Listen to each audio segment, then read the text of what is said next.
मैं अपने बाबा के यहाँ शादी के 6 बरस बाद पैदा हुई थी।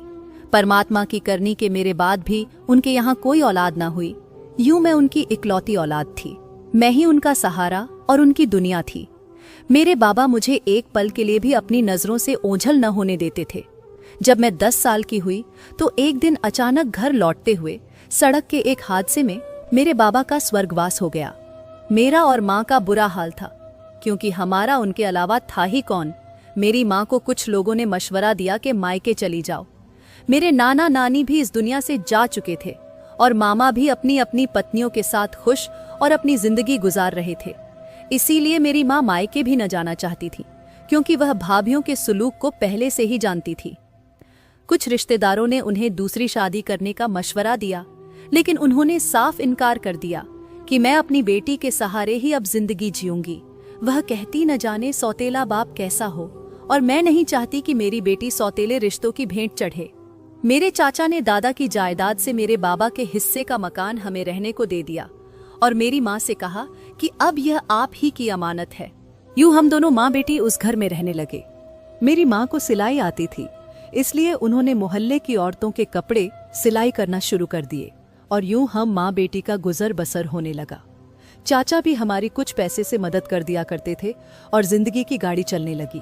मैं भी अपनी हमउम्र लड़कियों के साथ स्कूल जाती थी। माँ पहले घर के काम करती और फिर सिलाई मशीन रखकर कपड़े सिलाई करना शुरू कर देती। काम के कारण वह मुझे कम ही तवज्जो दे पाती थी।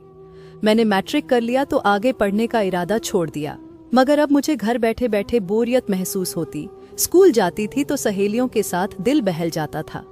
घर में ना तो मेरा कोई बहन भाई था कि जिससे मैं बातें कर सकती। मन हर वक्त बस उचाट सा रहता। यूं मैं सारा दिन तन्हाई महसूस करती।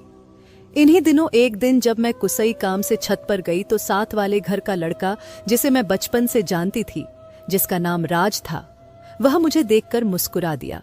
वह बेहद खूबसूरत था, बिल्कुल ऐसा कि जैसे मेरी उम्र की लड़कियों के ख्वाबों का राजकुमार होता है। आज उसकी मुस्कुराहट मुझे और भली लगी। 1-2 बार फिर जब उससे आमना सामना हुआ तो वो मुझे देखकर मुस्कुरा देता। अब रोज यूं होने लगा कि जब मुझे मौका मिलता मैं छत पर चली जाती और हम दोनों मुंडेर से बातें करते। मुझे भी जैसे बोरियत दूर करने का बहाना मिल गया था। मेरी माँ तो वक्त से पहले बूढ़ी नजर आना शुरू हो चुकी थी। जब वह मुझे आवाज वगैरह देती तो मैं फौरन नीचे आ जाती। 17 बरस की उम्र में अल्हड़ लड़कियां जितनी खुद को होशियार समझती हैं, मैं भी समझती थी। मगर सच्चाई तो यही थी कि इस उम्र में इंसान नासमझ ही होता है। मैंने आज तक अपनी नादानियों को कभी गलत नहीं समझा था। 1-2 बार तो माँ ने मुझे उसके साथ बातें करते हुए देख भी लिया और फिर मुझे नीचे जाकर खूब बातें भी सुनाई, मगर मेरा दिल तो अब जैसे मेरे बस में ना था। मैं उनकी डांट के बाद 2 दिन तो सुकून बैठती, मगर तीसरे दिन फिर से छत पर रात से मिलने को चल पड़ती। माँ ने लाख मना किया कि नताशा बाज आजा, तू एक विधवा की बेटी है। बात बाहर निकल गई तो रुस्वा करने वाले लाख होंगे, जब के बात रखने वाला एक भी ना होगा। मगर मैं उनकी बातों को माँ के पुराने ख्यालात समझकर नजरअंदाज कर दिया और दिन ब दिन मोहब्बत की डींगे बढ़ाती रही। आने वाले कल कर ख्वाब देख रही थी और यह सुहाने सपने मुझे हमारे पड़ोसी राज ने ही दिखाए थे। उसने कुछ इस तरह मीठी मीठी बातें करके मेरे दिल को मोह लिया कि मैंने उसी के साथ उम्र भर निभा का वादा कर लिया। उसने भी मुझसे अपनी मोहब्बत का भरपूर अंदाज में इजहार किया और शादी करने का वादा किया। माँ तो क्या, अब तो सारी दुनिया भी हमारे रास्ते में आ जाती तो हम एक दूसरे से मुंह ना फेर सकते थे। राज मेरी नजरों में बेमिसाल था। वह खूबसूरत था, मर्दाना हुस्न का पूरी तरह से मालिक था। मुझे उसकी इतनी चाहत थी कि उसकी बातों की गहराई का तसव्वुर समंदर की गहराई से भी आगे मालूम होता था। वह ऐसे जज्बात थे कि उन दिनों कोई मेरी जान भी ले लेता तो मैं जानती यह अच्छा हो गया। अब मैं इतनी बेखौफ हो गई थी कि रातों को भी उससे मिलने जाने लगी। हम एक वक्त तय कर लेते। हमारी और उनकी एक ही छत थी, बस बीच में छोटी सी दीवार थी। मेरी माँ सारा दिन की थकी होती, इसीलिए जल्द ही सो जाती। उसे तो क्या किसी को भी खबर ना होती। बस चांदनी और अंधेरे हमारे राजदार थे। यह दोनों ही हमारे संग होते थे। चांद रुकावट बनता और ना अंधेरा। और हमारे मकानों की जुड़ी हुई छतें हमारी मुलाकातों का संगम थी। माँ का नियम था कि वह सुबह का सवेरा नींद से जाग जाती, दिन भर घर का काम और फ्री वक्त में सिलाई मशीन पर मोहल्ले वालों के कपड़े सिलाई करना। यूं पेट भरने को चक्की की यह मशक्कत उनको शाम तक निढाल कर डालती। सरे शाम ही नींद से आंखें बंद होने लगती थीं। चारपाई पर लेटते ही सो जाती। तब मैं दबे पांव जीना तय करती छत पर चली जाती, जहां राज मेरा पहले से ही इंतजार कर रहा होता। मुझे देखते ही वह हमारी छतों के बीच में मौजूद नन्ही सी मुंडेर पार करके मेरी तरफ आ जाता। हर रात मुलाकात के बीच वह मुझसे शादी के कई वादे करता। एक रात शादी के बारे में सुहाने ख्वाब बुनते और बातों बातों में हमने सारी हदें पार कर दी। मैं उसको ही क्यों दोष दूं? मैं खुद भी तो बहक गई थी। मैंने भी तो खुद को उसके हवाले कर दिया था। जब मुझे होश आया, माँ का ख्याल आया तो रोने लगी। उसने मुझे चुप करवाया और तसल्लियां दी कि वह बहुत जल्द अपने माँ बाप को मेरी माँ के पास भेजकर मेरा रिश्ता मांग लेगा और यूं मुझसे शादी कर लेगा। यूं एक मुद्दत तक आग और कपास का यह खेल जारी रहा और हमने शादी के बाद होने वाले सारे रास्ते तय कर लिए। मैं उसकी मोहब्बत में मदहोश थी और वह मुझे पाने को मदहोश था। हम दोनों की ख्वाहिश थी कि हमारी शादी जल्दी से हो जाए ताकि हम इस खतरनाक सफर से छुटकारा हासिल करके अपनी मंजिल को पहुंच जाए। मैं अब उससे मिन्नतें करती कि अपने माँ बाप को मेरी माँ के पास भेजो और मुझसे शादी कर लो। वह मुझे कहता, बस थोड़ा सा इंतजार और करो, मैं बहुत जल्द अपने माँ बाबा को तुम्हारे घर भेज दूंगा। वक्त गुजरता रहा और फिर रफ्ता रफ्ता मेरी मिन्नत समाजत बढ़ने लगी। जब मिलती उससे कहती कि रोज आग के इस दरिया से गुजरना अब बस की बात नहीं रही है। राज, मैं अब हौसला हारने लगी हूँ। तुम अब मेरी माँ से बात करो। आखिर कब तुम मुझसे शादी करोगी? वह आगे से कहता, जब तुम कहोगी कर लूंगा। इतनी बार उसने यही जवाब दिया तो मुझे उसकी यह बात मजाक लगने लगी। मैं तो शुरू के दिन से उसको कहती थी कि मुझसे शादी कर लो। वही सही तरह से जवाब नहीं देता था। हर बार कहता, जरा सब्र कर लो, कुछ दिन और इंतजार करना होगा। अब कि मैं उसे आगे से कहती, आखिर क्यों राज, इतना वक्त तो गुजर गया है। अब क्या अड़चन है? ऐसी कौन सी मुश्किल है? आखिर क्या मजबूरी है तुम्हारी? मैं मिन्नतें करती जाती। देखो राज, एक मेरी विधवा माँ ही तो है, उसको मनाना कौन सा मुश्किल काम है। वह तो दिल से चाहती है कि मेरी शादी जल्दी हो जाए ताकि वह सुख का सांस ले और बेटी के फर्ज से आजाद हो सके। और वह तुम्हें भी बचपन से जानती है। तुम्हारी मम्मी से भी उनकी बहुत अच्छी बनती है। वह तुमसे प्यार भी करती है। तुम उनसे एक बार रिश्ते के लिए कहोगे तो वह 100 बार हाँ कहेगी। एक बार मेरा हाथ मांग कर तो देखो, माँ निहाल ना हो जाए तो कहना। वह आगे से कहता, नताशा, तुम्हारी माँ की तरफ से तो मैं संतुष्ट हूँ, मगर डर मुझे अपने घर वालों की तरफ से है। वो नहीं मानेंगे। उन्हीं को मनाने के लिए मुझे मोहलत चाहिए। मैं अपनी मम्मी से तुम्हारे बारे में बात कर चुका हूँ। वह कहती है कि मैं तुम्हारे बाबा से भी मनवा लूंगी, मगर अभी तुम्हें कुछ दिन सब्र से काम लेना होगा। मगर अब तुम सब्र करो तब ना। ऐसा कहते हुए राज का अंदाज इस कदर यकीन भरा होता कि मैं भी यकीन कर लेती। दिल में सोचती, वह इस मोड़ पर मुझे धोखा नहीं देगा कि जब मैं उसके बगैर बिन पतवार की कश्ती हो चुकी हूँ। जब मेरी माँ मुझसे मेरी शादी के बारे में बात करती या किसी रिश्ते का जिक्र करती तो मैं उन्हें फौरन जवाब देती कि मैं सिर्फ रात से ही शादी करूंगी। माँ आगे से मुझे कहती, तो फिर उससे कहो ना कि वह तुम्हारा रिश्ता भेजें। मैं तो तेरी खुशी चाहती हूँ। अगर राज भी राजी है तो मैं तुम्हारी इधर ही शादी कर दूंगी, मगर वह रिश्ता तो भेजे। मैं आगे से उन्हें कहती कि वह बहुत जल्द मेरा रिश्ता भेज देगा, इसलिए आप मेरा इधर उधर कहीं भी रिश्ता देखने की कोशिश ना करें। मैं उसके अलावा किसी से भी शादी नहीं करूंगी। जब उन्होंने देखा कि राज की तरफ से कोई जवाब नहीं मिल रहा और मैं फिजूल में उससे आस लगाए बैठी हूं, तो उन्होंने मेरे चाचा को फोन कर दिया कि तुम्हारी भतीजी अब बड़ी हो गई है, कब तक इसको घर पर ही बैठा कर रखोगे? तुम ही कोई रिश्ता तलाश करो ताकि मैं इसके फर्ज से आजादी हासिल कर सकूं। कुछ दिन बाद ही चाचा मेरे बाबा के एक दोस्त के बेटे का रिश्ता लेकर हमारे घर आ गए। माँ ने जानकार होने के कारण ये रिश्ता अच्छा समझा। जो बुरे समय में जो अपने गले लगा ले उससे बढ़कर और क्या खुशनसीबी होगी। माँ ने उस रिश्ते को तुरंत पसंद कर लिया और बाद में जब मुझे बताया कि तेरा रिश्ता मैंने तेरे बाबा के दोस्त के बेटे अनिल से तय कर दिया है, माँ के मुंह से मैंने अनिल का नाम सुना तो दिल बैठ गया। मैंने रोते हुए कहा, माँ, मैं अनिल से हरगिज शादी नहीं करूंगी। अरे क्यों नहीं करेगी, क्या बुराई है अनिल में? मैंने कहा कोई बुराई नहीं है उसमें, लेकिन मैं उससे शादी नहीं करूंगी। मैं राज से शादी करना चाहती हूँ। मेरे दिल में बस वहीं बसेरा कर चुका है। माँ आगे से गुस्से से कहने लगी, लेकिन वह नहीं करेगा तुझसे शादी। मैंने तेरे चाचा से हाँ का जवाब भिजवा दिया है। मैंने कहा, लेकिन माँ क्या मुझसे पूछे बिना ही ऐसा क्यों किया आपने? अगर अपने अनिल से मेरी शादी करवाने की कोशिश की तो मैं जहर खा लूंगी, याद रखिएगा आप। मैंने आसमान सर पर उठा लिया। मां से खूब लड़ी, मर जाने की धमकियां दी। पहले तो वह मुझे प्यार से समझाती रही। जब देखा कि मैं हठ धर्मी पर मजबूती से कदम जमाए हुए हूं तो वह बिना मुझसे कुछ कहे ही राज के घर चली गई। मैंने रो रो कर आंखें लाल कर ली थीं। जब वो वापस आई तो कहने लगी, आज शाम को राज आएगा। मैं आज तुम्हारे सामने ही उसके साथ सारी बातें किए देती हूँ। अनिल के माँ बाप 1 महीने बाद शादी की तारीख रखने आएंगे। अगर राज ने उनके आने से पहले 15 दिन के अंदर अंदर तुझसे शादी नहीं की तो फिर मैं अनिल के माँ बाप को तेरी शादी के लिए तारीख दे दूंगी और फिर तुझे अनिल से शादी करना ही होगी। माँ ने अजीब गुजारिश की थी, मगर उन्होंने कुछ गलत नहीं कहा था।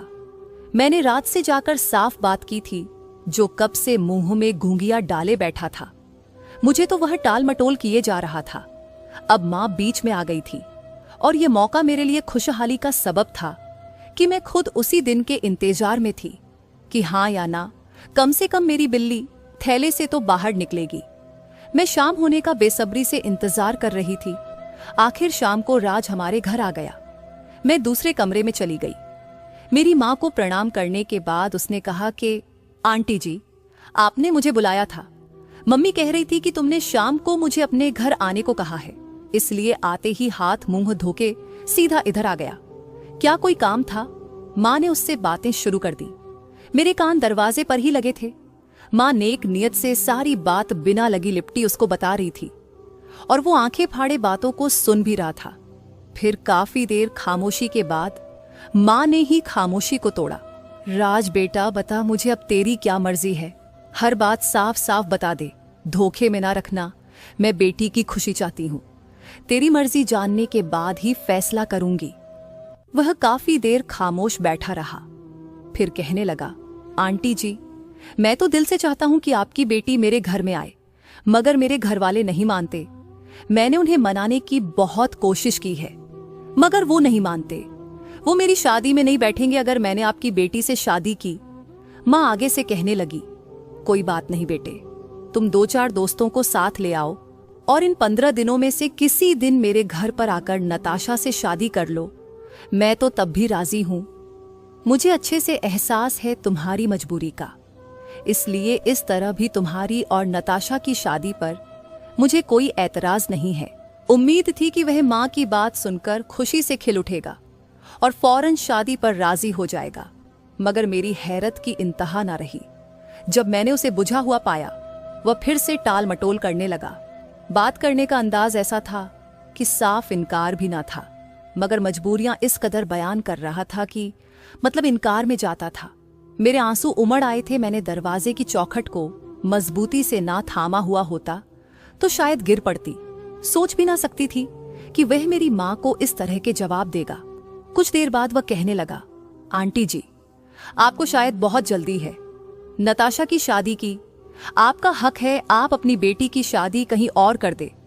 मैं तो जब अपनी मजबूरी से निकलूंगा तभी शादी के बारे में सोचूंगा, और इसमें 5 साल भी लग सकते हैं।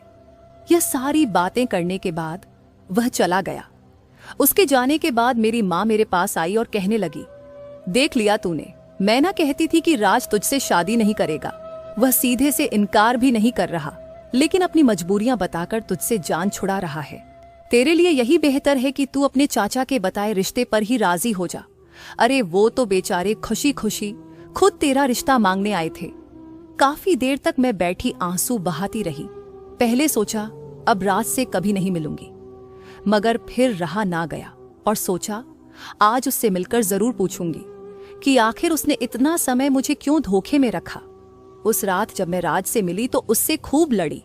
उसने कहा, फिर से यही कहा कि वह एक न मालूम मुद्दत तक शादी नहीं कर सकता। अगर तुम मेरा इंतजार कर सकती हो तो कर लो। अगर कल मेरे हालात संवर गए तो किसी दिन तुमसे शादी भी हो ही जाएगी। ये उसका खरा सा जवाब था। उस दिन राज के इस जवाब से मेरा दिल चूर हो गया। इस कदर तौहीन महसूस की कि जी चाहा कि जमीन में गड़ जाऊं। मैंने कहा, जब तुम इतने ही मजबूर थे तो तुम मुझे उन मुलाकातों के लिए क्यों मजबूर करते थे? वह आगे से कहने लगा, मैं तो अपने दिल से मजबूर था, मगर तुम क्यों आती थी मेरे बुलाने पर? यह उसका उचाट सा जवाब था। मैंने रोते हुए कहा, मैं भी दिल से मजबूर थी, मगर अब जो दिल पर गुजरेगी सह लूंगी, अपने दिल को मार लूंगी, मगर अब तुमसे कभी नहीं मिलूंगी। यह कहकर मैंने जीने का रुख किया तो मुड़कर भी उसकी तरफ ना देखा। मैंने राज से अब कभी न मिलने का इरादा कर लिया था। 15 दिन बाद अनिल के माँ बाप भी आ गए। वह मंगनी का जोड़ा और अंगूठी भी साथ लेते आए थे। उन्होंने माँ से कहा कि सादगी से शादी होगी, शादी का जोड़ा भी बनाने का ऑर्डर दे दिया है। मुहूर्त के मुताबिक पहली तारीख शादी की रख लेते हैं। आप अपने चंद मोहल्लेदारों को बुला लेना, हमारे साथ भी ज्यादा लोग नहीं होंगे। यूं मेरी शादी की तारीख तय कर दी गई। माँ में शादियों की तैयारियों में मग्न हो गई, मगर मेरा दिल तो जैसे मुर्दा शव हो चुका था। तारीख पर हल्की फुल्की सी बारात आई और बड़ी सादगी से मेरी शादी हो गई। विदाई का खाना भी चाचा जी ने ही बनवाया था और मैं अनिल के घर यानी अपने ससुराल आ गई। जब मुझे फूलों की सेज पर बैठाया गया तो मेरा दिल जैसे खौफ के मारे लर्ज रहा था। सोच रही थी कि कहीं अनिल को मेरे मांझी के बारे में पता न चल जाए। उस रात जब वह मेरे पास आए तो मैं उस वक्त चौंक गई जब उन्होंने मुझसे कहा, तुमसे एक बात पूछूं, मगर वादा करो कि तुम सच सच बताओगी। उस लम्हे मेरा दिल जैसे मेरे सीने से बाहर लपकने को तैयार था। सोचने लगी, न जाने क्या बात पूछना चाहते हैं, मगर अगले ही लम्हे उसने कहा, नहीं नहीं कोई बात नहीं है, मैं तो वैसे ही कह रहा था। और उसने बात आई गई कर दी। मैंने भी शुक्र किया कि जैसा मैं सोच रही थी वैसा कुछ भी ना था। वो बिल्कुल नॉर्मल लग रहे थे और इस शादी से खुश भी दिखाई दे रहे थे। मगर मुझे नहीं मालूम था कि एक ना एक दिन तो यह सच खुलने ही वाला था। दिन गुजरने लगे। कहने को तो मेरा ब्याह हो गया था, मगर मेरा दिल किसी बात में ना लगता था। उस बेवफा की याद रह रहकर मेरे दिल में चुटकियां लेती थी। कभी कभार जब दिल उसके लिए हद से ज्यादा बेचैन हो जाता तो खुद को कोसती थी कि क्यों जल्दबाजी में शादी कराई। अगर वह इंतजार करने को कहता था तो इंतजार कर लेती। मोहब्बत करने वाले इंतजार तो करते ही हैं, चाहे वह थोड़े दिनों का हो या उम्र भर का। मोहब्बत तो नाम ही इंतजार के दुख सहने का है।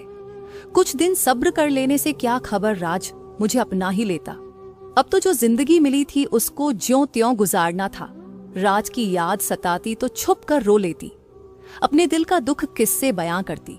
नई दुल्हन थी, मगर नई दुल्हनों जैसी खुशी मेरे चेहरे से नहीं झलकती थी।